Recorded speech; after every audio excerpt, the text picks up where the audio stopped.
السلام علیکم پیارے لوگوں، امید ہے سب خیریت سے ہوں گے، خوش باش ہوں گے اور ایمان کی بہترین حالت میں ہوں گے۔ جی تو جانے ادا کی 2 ایک ساتھ آپ پڑھ چکے ہیں، امید ہے آپ کو پسند آ رہی ہوگی۔ آج ہم شروع کرنے جا رہے ہیں اس کی قسط نمبر 3۔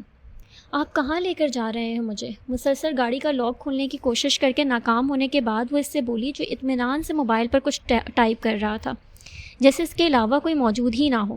بہت جلد جان جائیں گی آپ، اس نے بنا اسے دیکھے کہا تھا۔ آج بھی اس نے عزورہ لاشاری پر ایک کے بعد دوسری نگاہ نہیں ڈالی تھی۔ پلیز مجھے جانے دو، اب کی بار وہ التجائیہ انداز میں بولی تھی۔ نو نے ایک ترچھی نگاہ اس لڑکی پر ڈالی جو کچھ ہی دیر پہلے جوالا مکھی بنی اس پر جھپٹ رہی تھی اور اب اگلے ہی لمحے اس سے التجا کر رہی تھی۔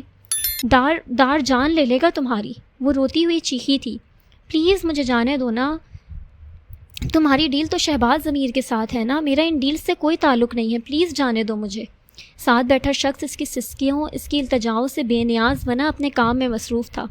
میں کہہ رہی ہوں نا تمہیں، میں ایسی ویسی لڑکی نہیں ہوں، تم اپنے مطلب کے لیے اپنے جیسی کوئی لڑکی دیکھ لو، مجھے جانے دو، میں جان لے لوں گی تمہاری۔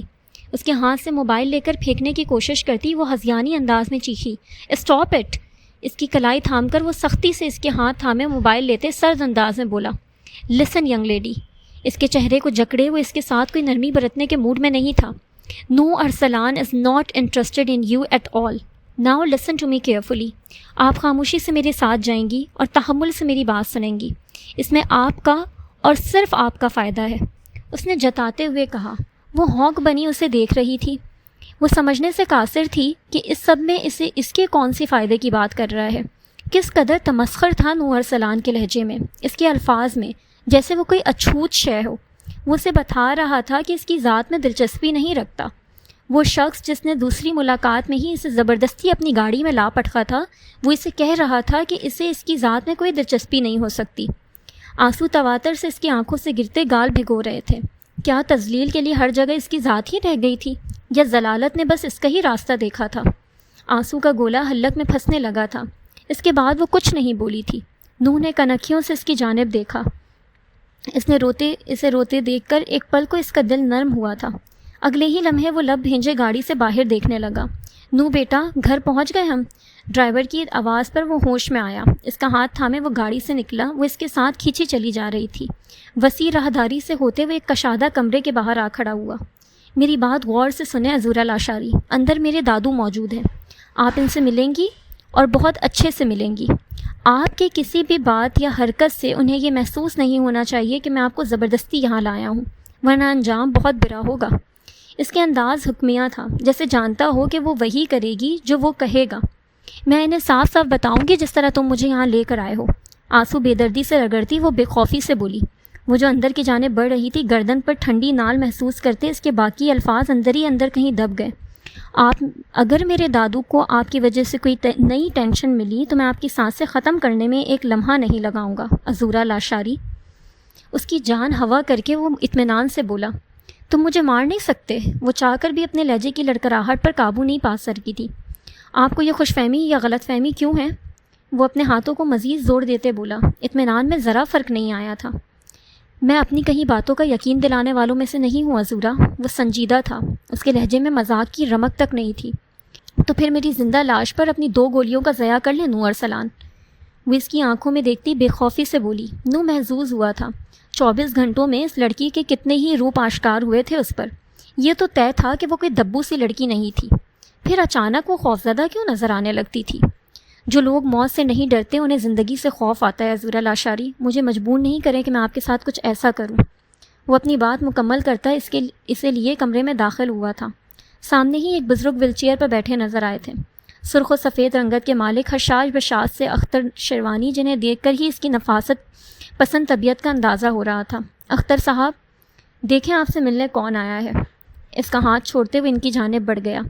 اس کی جانب پشت ہونے کی وجہ سے انہوں نے اسے دیکھا نہیں تھا۔ عزو، زہیب کی بیٹی؟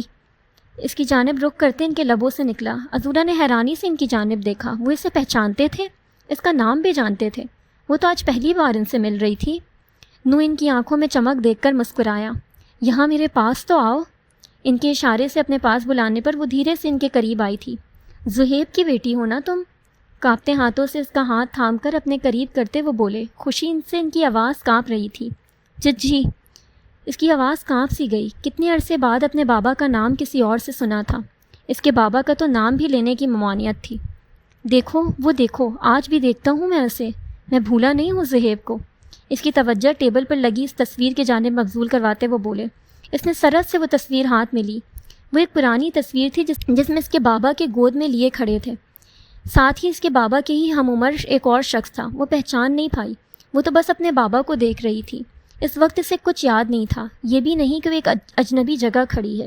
زہیب لاشاری کی تصویر سینے سے لگاتی وہ آنسو ضبط کرنے کی کوشش کر رہی تھی. آپ بابا کو کیسے جانتے ہیں؟ وہ تصویر اپنے ساتھ لگاتی ان کے سامنے گھٹنوں کے بل آ بیٹھی. میرے بیٹے، دادو عزورہ کے کزن کا انتظار کر رہے ہیں. اپنی بات مکمل ہونے سے پہلے ہی نو جلدی سے بولا. عزورہ نے تشویش سے اسے دیکھا. عزورہ چلے؟ وہ کہنے کے ساتھ ہی اسے بازو سے پکڑے کھڑا بھی کر چکا تھا. میں یہ اپنے ساتھ لے جاؤں؟ اس نے تصویر کی جانب اشارہ کر کے اجازت مانگی تھی. ساتھ ہی وہ تصویر اٹھا بھی لی تھی. اس کے پاس اس کے بابا یا ماما کی ایک بھی تصویر نہیں تھی. لے جاؤ بچے، لیکن تم پھر آؤ گی نا؟ انہوں نے خوش دلی سے اجازت دیتے اس سے پوچھا تھا. عزورہ نے گھبرا کر نو کی جانب دیکھا. وہ تو اس شخص کی شکل بھی دوبارہ دیکھنے کی خواہاں نہیں تھی. ضرور دادو. اس کے قریب آتے اس نے اس قدر اطمینان سے کہا کہ ایک پل کو وہ خوفزدہ سی ہوئی. وہ اسے لیے دروازے کی جانب بڑھ گیا. واپسی پر بھی دروازے سے چپکی بیٹھی کھڑکی سے باہر دیکھ رہی تھی. نوح نے اس کی جانب دیکھا جو کھڑکی سے باہر نہ جانے کیا تلاش کر رہی تھی. دیکھیں لیڈی، میں کمزوروں پر زور دکھانے کا قائل نہیں ہوں. میرے دادو کی خواہش تھی آپ کو دیکھنا اور آپ سے ملنا. آپ ایسے مانتی نہیں، اس وجہ سے میں آپ کو اس طرح لانا پڑا. مجھے معذرت نہیں کر رہا میں، کیونکہ میری وجہ سے آپ بھی یہ تصویر لے کر جا رہی ہیں جس کی اہمیت آپ ہی بہتر جانتی ہیں. عزورہ نے بھویں سکیڑ کر اس کی جانب دیکھا. حد درجہ خود پسند انسان تھا یہ شخص. اس کے فون کی بیل پر دونوں متوجہ ہوئے. اسے پک کرنے سے پہلے نو نے اس کے ہاتھ سے موبائل لے لیا تھا. وہ یونیورسٹی کی پارکنگ میں کھڑا کافی دیر سے انتظار کر رہا تھا. اسے کالز کر رہا تھا پر وہ کالز بھی نہیں اٹینڈ کر رہی تھی. وہ جس دن لیٹ ہوتی تھی اس دن پہلے ہی اطلاع دے دیتی تھی. اس نے ایک بار پھر اس کا نمبر ملایا. رنگ جا رہی تھی. عزو کہاں ہو بیٹا؟ کب سے کالز کر رہا ہوں تمہیں، آدھے گھنٹے سے پارکنگ میں کھڑا ہوں، کوئی پرابلم تو نہیں ہے؟ ایک ہی سانس میں وہ تمام سوالات کر گیا تھا. It's no Arsalan. عزورہ کی جگہ کسی مرد کی آواز سن کر اس کی رگیں تن گئی تھیں. دل میں بے شمار خدشات نے سر اٹھایا. کون ہو تم؟ عزورہ کہاں ہیں؟ اس نے ضبط سے پوچھا. آپ کی کزن محفوظ ہیں، آپ کو لوکیشن سینڈ کر رہا ہوں، آپ انہیں یہاں سے پک کر لیں. اس کی بات کا جواب دیے بغیر ہی اگلے نے اپنے کہہ کر فون بند کر دیا تھا. چند لمحے بعد میسج کے بیپ پر اس نے دیکھا وہ اسے لوکیشن سینڈ کر چکا تھا. اگلے 15 منٹ میں وہ اس کی بتائی لوکیشن پر موجود تھا. کچھ ہی دوری پر اسے عزورہ نظر آئی. وہ سرعت سے اس کی جانب بڑھا. عزو بچے ٹھیک ہو نا تم؟ اس کی روئی روئی آنکھیں دیکھ کر ہی اس کی آواز گم ہو گئے تھے. دارم کو دیکھتے ہی وہ اس کی سینے سے لگی. نو اطمینان سے کھڑا ان دونوں کا ایموشنل سین دیکھ رہا تھا. یہاں کیوں آئی بیٹا تم؟ مجھے بتایا کیوں نہیں؟ اس کا چہرہ ہاتھوں میں لیے وہ نرمی سے بولا. جواباً عزورہ نے نو کی جانب دیکھا جو دونوں ہاتھ جیب میں ڈالے اطمینان سے گاڑی سے ٹیک لگائے کھڑا تھا. دارم نے اسے پہچان لیا تھا. وہ شہباز ضمیر کے معاملات میں نہیں بولنا چاہتا تھا پر یہاں معاملہ اس کے عزو کا تھا. کہاں لے کر گئے تھے آپ اسے؟ وہ اس کے مقابل آ کھڑا ہوا. میں آپ کو جواب دہ نہیں ہوں مسٹر دارم. آپ کی کزن آپ تک صحیح سلامت پہنچ چکی ہیں، کیا یہ بہت نہیں ہے؟ وہ اپنی ازلی خودسر لہجے میں بولا. مروت نام کی تو کوئی چیز ہی نہیں اس شخص میں. عزو نے نتھے پھلائے اس کی جانب دیکھا. کیا تھا جو وہ دارم کو بتا دیتا؟ یہ مجھے اپنے دادا سے ملوانے لے کر گئے تھے. دارم کے شانے پر ہاتھ رکھتی عزورہ نے نرمی سے کہا. نو کے چہرے پر ناگواری ابھری تھی. آپ دونوں یہاں ایک پبلک پلیس میں شوق سے اپنے گھریلو معاملات ڈسکس کریں پر مجھے اجازت دیں. طنزیہ لہجے میں کہتا وہ عزورہ کو اپنی گاڑی کا دروازہ سے سائڈ سے ہٹا کر گاڑی میں بیٹھا گاڑی زن سے بھگا لے گیا. پیچھے وہ دھواں کی وجہ سے بری طرح کھانسنے لگی. جاہل خود پسند آدمی. وہ بآواز بلند بولی تھی لیکن سننے والا کون تھا؟ تم ٹھیک ہو؟ دارم اسے اپنی گاڑی کی جانب لے آیا. وہ اس بات میں سر ہلاتی بیٹھ گئی. وہ کیا کہہ رہا تھا عزو؟ تم اس کے ساتھ کیسے چلی گئی؟ وہ ڈرائیو کرتا ساتھ ساتھ اس سے سوال بھی کر رہا تھا. میں گئی نہیں تھی، زبردستی لے کر گیا تھا مجھے وہ. اس کی حرکت یاد آتی اسے نئے سرے سے غصہ آیا تھا. پر کیوں؟ دارم نے حیرانی سے اس کی جانب دیکھا. اپنے دادو سے ملوانے کے لیے. گہری سانس لیتی سیٹ کی پشت سے ٹیک لگائی آنکھیں بند کر گئی. وہ تصویر اب بھی اس کے ہاتھ میں تھی. وہ میرے بابا کو جانتے تھے، وہ دھیرے سے بولی. اسے تصویر دکھانے لگی. پر کیسے؟ حیران تو وہ بھی تھا. زہیب لاشاری کے بہت سے بزنس فرینڈز تھے، ہر ایک کو تو وہ بھی نہیں جانتا تھا. بزنس کی وجہ سے شاید. وہ خود بھی اندازہ لگا گیا تھا. ہاں شاید. عذورا نے بھی حامی بھری. اس کے بابا کے بہت سے بزنس فرینڈ تھے. وہ ان میں سے چند ایک کو ہی جانتی تھی. نور ارسلان کا تعلق بھی ان میں سے ہی کسی فیملی سے ہوگا. گاڑی گھر کی پارکنگ میں کھڑی کرتے دارم کی نظر دوسری جانب گیٹ سے داخل ہوتی عمل پر پڑی. عزو تم فریش ہو کر کھانا نکالو، ساتھ ہی کھائیں گے. عذورا کو اندر جانے کا کہہ کر وہ اس کی جانب آیا. وہ بھی شاید یونیورسٹی سے ہی آ رہی تھی. وہ اس کی روٹین سے متعلق بہت کم ہی جانتا تھا. کہاں سے آ رہی ہیں؟ پیر کیسا ہے اب آپ کا؟ بلیک شرٹ اور پینٹ میں ملبوس کہنیوں تک آستین فول کیے وہ اس کے سامنے کھڑا تھا. بال ہمیشہ کی طرح آج بھی ماتھے پر بکھرے ہوئے اس کی توجہ کھینچ رہے تھے. اس کی نظروں کے ارتکاز پر وہ ایک ابرو اٹھائے اسے سوالیہ نظروں سے دیکھنے لگا، جیسے نگاہوں میں اس کی خواہش پڑھ لینا چاہتا ہو. اس نے فوراً سے پہلے نگاہیں جھکا لی تھیں. وہ اس شخص کو اپنے دل کے حال سے واقفیت نہیں دینا چاہتی تھی. دارم کے لبوں پر پل میں مسکراہٹ ابھر کر معدوم ہی. آپ کو لگتا ہے آپ نگاہیں جھکا کر ان سے جھلکتے جذبات مجھ سے چھپا لیں گی؟ اس کے لہجے میں مسکان بول رہی تھی. دھیرے سے 2 قدم قریب آتے ہوئے اطمینان سے اسے دیکھ رہا تھا. سرمئی رنگت کی اسٹائلش سی کرتی اور ہم رنگ ٹراؤزر میں ملبوس لمبے کالے بالوں کی چوٹی کیے وہ نکھری شفاف سی اس کے سامنے کھڑی تھی. بڑی بڑی آنکھیں جن پر لرزتی پلکیں اس کے دل کا حال کا پتہ دیتی تھی. اس کی رنگت بہت زیادہ صاف نہیں تھی. اس کے مقابلے میں وہ سانولی سی معلوم ہوتی تھی، مگر یہ سلونا روپ عمل شہباز پر بہت سجتا تھا. آپ کا روم میری آمد پر رقص کرتا مجھے آپ کے جذبات کی خبر دے دیتا ہے. آپ انہیں الفاظ دینے کی کوشش نہیں کیجیے گا عمل. اس کی بات پر گلال میں ڈھلتا چہرہ اس کا چہرہ یکدم ہی تاریک ہوا تھا. وہ واقف تھا اس کے جذبات سے، مگر پھر بھی انکاری تھا. کتنا ظالم تھا وہ، کتنا شفاق تھا وہ. وہ روتی ہوئی اندر کی جانب بڑھ گئی تھی. روتی ہوئی کمرے میں آئی. آج تک اس کا یہ بھرم تو قائم تھا کہ وہ جانتا ہی نہیں اس کے جذبات کے متعلق، مگر آج یہ بھرم بھی ٹوٹ گیا تھا. وہ واقف تھا اس کے جذبات سے، اس کی حالت سے. نہ صرف واقف تھا بلکہ محظوظ بھی ہوتا تھا. یعنی عمل شہباز، آج یہ طے ہو گیا کہ تم ساری زندگی اس شخص کی استہزائیہ نظروں کو سہو گی. اقرار نہ کر کے بھی واقف ہو گئے ہیں اور چاہ کر بھی اقرار کا حق نہیں دیا. آنکھوں سے آنسو نکلتے حجاب میں جذب ہو رہے تھے. دارم اصفہان واقف تھا اس کی سانسیں اس کی مرہون منت ہیں، اور اب وہ ہر طرح سے اس کی سانسیں تنگ کرے گا. اسے اس شخص سے کسی نرمی کی امید بھی نہیں تھی. ہاتھوں کی پشت سے گال لگڑتی ہوئی حجاب سے پنس نکالنے لگی. دل کا درد تھا جو ختم ہونے میں ہی نہیں آ رہا تھا. بچپن سے خود کو جس شخص کے لیے سینچ کر رکھتے آئی تھی وہ سرے سے اس کی محبت سے انکاری تھا.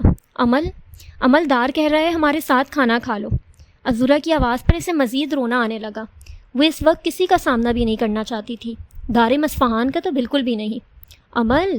عذورا کی گھبرائی آواز پر خود کو کمپوز کرتی وہ دروازہ کھولنے لگی. عزو بھوک نہیں ہے، یونی میں لنچ کر لیا، پلیز تم لوگ کھا لو. اس نے عذورا سے نظریں نہیں ملائی تھیں. آنکھیں اتنی سرخ کیوں ہو رہی ہیں؟ تم روئی ہو کیا؟ عذورا نے تشویش سے اس کی حد سے زیادہ سرخ ہوتی آنکھوں کو دیکھتے سوال کیا. نہیں، بس سر میں درد ہے. تم جاؤ، دارم انتظار کر رہے ہوں گے تمہارا. اس کے پھولے گالوں پر پیار کرتی وہ نرمی سے بولی. اچھا. وہ اداس سی ہوتی کمرے سے نکل گئی. وہ فریش ہو کر ٹیبل پر آیا تو صرف عذورا کو ٹیبل پر محو انتظار دیکھ کر ماتھے کے بلوں میں اضافہ ہوا. عمل کہاں ہے عزو؟ اس کی غیر موجودگی اسے اچھی نہیں لگی تھی. وہ جانتا تھا وہ کمرے میں بند رو رہی ہوگی، پھر بھی انجان بنا عزو سے پوچھنے لگا. اس کی طبیعت ٹھیک نہیں دار، وہ روم میں کھانا لے جاؤں گی اس کے لیے. اس کی پلیٹ میں چاول ڈالتے عذورا نے اسے بتایا. تم شروع کرو بیٹا، میں آتا ہوں. اسے کھانے کا اشارہ کرتے وہ آستین فولڈ کرتا عمل کے کمرے کی جانب بڑھا. اس وقت وہ گھر کے شلوار قمیض میں ملبوس تھا. دروازہ لاک نہیں تھا. اسے ہلکا سا دھکیلنے پر ہی دروازہ کھل گیا تھا. آہستگی سے دروازہ کھولتا وہ کمرے میں داخل ہوا.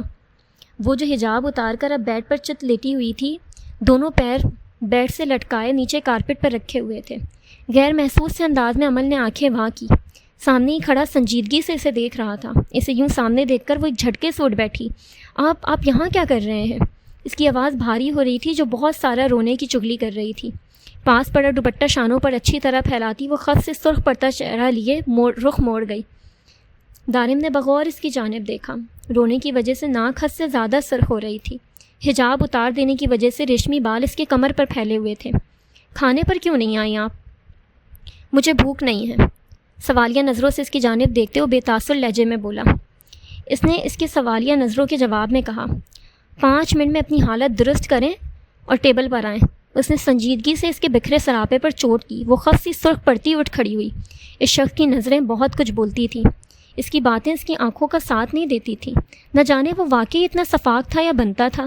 اس نے ہونٹ کاٹتے ہوئے ارد گرد دیکھتے ہوئے کہا، جلدی کریں، محبت کی حکایت نہیں سنا رہا آپ کو جو آپ شرمانے لگ پڑی ہیں۔ اس کے چہرے کے گلال کو نظر انداز کرتے وہ کہتا ہوا آگے بڑھ گیا۔ امل نے حیرت سے اس کی پشت دیکھی۔ وہ اس شخص کو سمجھنے سے قاصر تھی۔ اتنی گہری چوٹ دے کر سوگ منانے کا حق بھی نہیں دیتا تھا۔ دروازے پر جا کر وہ رکا، ساتھ امل کی سانسیں بھی دمی۔ فوراً آئے، ٹیبل پر انتظار کر رہا ہوں میں۔ اپنی عادت کے مطابق ہاتھ پیچھے کی جانب باندھے وہ اپنی بات مکمل کر کے پھر سے دروازے کی جانب بڑھ گیا۔ وہ آنسو صاف کرتی اس کے پیچھے خود بھی باہر آئی تھی۔ یہی تو بات تھی، وہ محبوب تھا اس کا۔ محبوب کی کوئی بات کیسے رد کر سکتی تھی وہ اس کے پیچھے ہی ٹیبل پر آئی تھی۔ ازو نے اسمائل پاس کرتی اس کی پلیٹ میں بھی کھانا سرو کیا۔ رمیسا دن کا کھانا کافی پہلے ہی کھا لیتی تھی، اس وقت وہ آرام کر رہی تھی، جبکہ شہباز اس وقت آفس میں ہوتا تھا۔